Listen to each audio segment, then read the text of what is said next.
Michigan and Jim Harbaugh have agreed to the Big Ten's 3-game suspension less than 24 hours before Harbaugh was supposed to go to court to challenge it.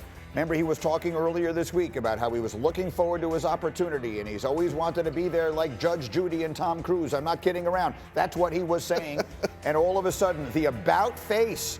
This means that Harbaugh will not coach Saturday at Maryland. He will not coach in the regular season finale against Ohio State. There is so much to be said. We have exactly the right people to say it. Desmond Howard is here. Paul Feinbaum is here. And we begin with our insider, Heather Dinich. Heather, football fans all across the country, I think, taken by surprise by this change of tactic by Michigan yesterday. Does this mean this story is over?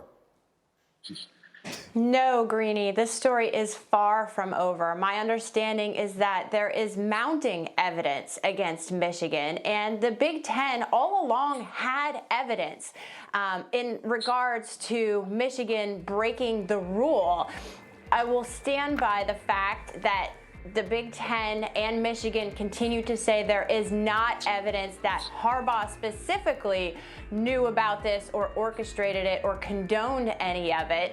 The question is, did other members of the staff know? What are the other implications? Our reporters are continuing to work this developing story to find out what the evidence was, but the case was dismissed with prejudice yesterday. That means that the court determined two things. You can't bring this back, and there are facts of the case that one of the things Michigan would have had to prove is you could win it in court. So this story is ongoing, and I think that it's important that people stay tuned to it because it's certainly not over.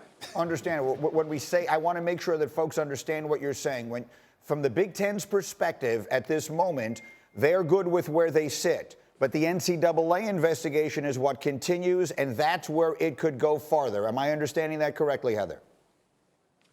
That's absolutely right. The Big Ten right now, first of all, the Michigan statement was wrong yesterday. The Big Ten never initiated any investigation. The Big Ten's information came from the NCAA. It is now in the NCAA's hands.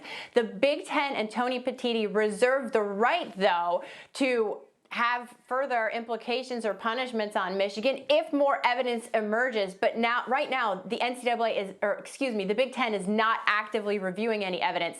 This is in the NCAA's hands. All right, so the Michigan legend Desmond Howard is up with us early this morning. He's in Harrisonburg, Virginia, for James Madison and App State, where they'll do College Game Day tomorrow. Des, the world wants to hear, what is your reaction to this decision by Michigan and the 2 games that will remain that he will be suspended?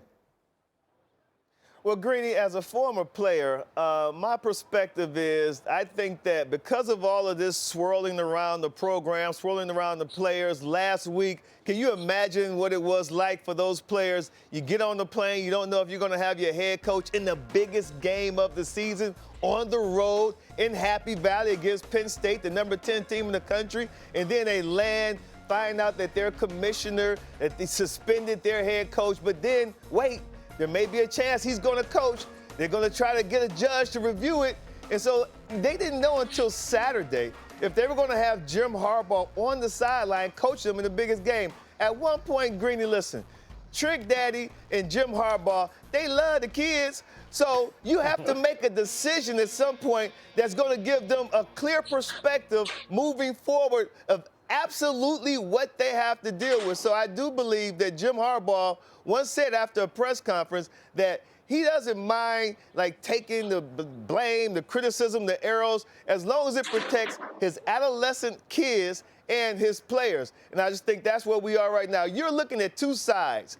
They were about to get into this cage match, a fight to the death cage match between the Big Ten's attorneys and Michigan's attorneys. And I think they say, listen, let's not do this. We don't need this. Neither side's going to benefit from it. So ultimately, given the information that Heather just gave us, I believe that they came to an amicable resolution, and then Jim Harbaugh won't be able to coach Saturday against Maryland. And the big one, obviously, the game against Ohio State in the week. Paul, who has taken up, I think, residence now in the Admirals Club at the airport in Charlotte, is good enough to do this with us every single week as he travels for the SEC's game day program tomorrow. Paul, what is your perspective on it all? I think cooler heads prevailed on the Michigan side, Greeny.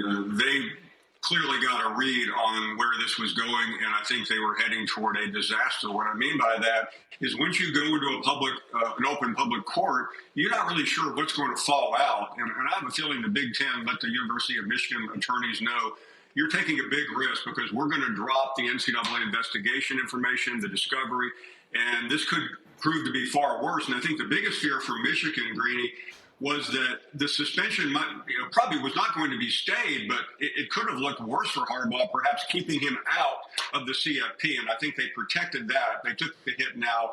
It's not a win-win. Michigan lost this round very badly. Give me something. Light a cigarette just so I can breathe.